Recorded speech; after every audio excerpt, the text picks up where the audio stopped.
Railway కోడూరులో కుటుంబ ఆరోగ్య మంత్రి సత్యకుమార్ యాదవ్, బీజేపీ రాష్ట్ర ప్రధాన కార్యదర్శి నాగోతు రమేష్ నాయుడుకు ఘన స్వాగతం. అన్నమయ్య జిల్లా రైల్వే కోడూరు నియోజకవర్గంలో శనివారం చారిత్రాత్మక ఘట్టం చోటు చేసుకుంది. తొలిసారిగా రైల్వే కోడూరుకు విచ్చేసిన రాష్ట్ర కుటుంబ ఆరోగ్య మరియు వైద్య విద్యాశాఖ మంత్రి సత్యకుమార్ యాదవ్, బీజేపీ రాష్ట్ర ప్రధాన కార్యదర్శి నాగోతు రమేష్ నాయుడులకు స్థానికంగా ఘన స్వాగతం లభించింది.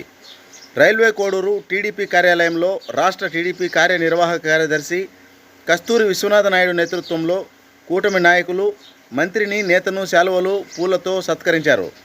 ఈ సందర్భంగా ప్రజా సంక్షేమం, అభివృద్ధి కార్యక్రమాలపై కృతజ్ఞతలు తెలుపుతూ కూటమి బలోపేతానికి కట్టుబడి ఉంటామని కస్తూరి విశ్వనాథ నాయుడు తెలిపారు. ఈ కార్యక్రమానికి రైల్వే కోడూరు నియోజకవర్గంలోని 5 మండలాల నుంచి కూటమి కార్యకర్తలు, నాయకులు పెద్ద సంఖ్యలో హాజరయ్యారు.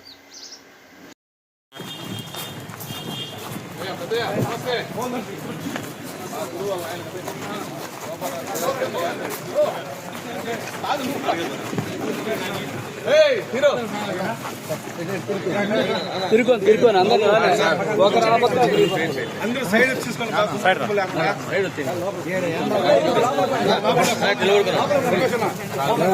ఎక్కడ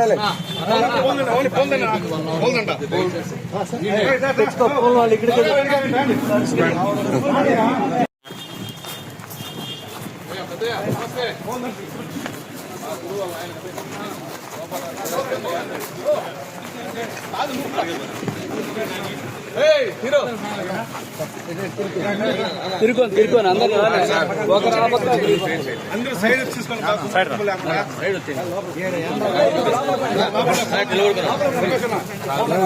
ఎక్కడ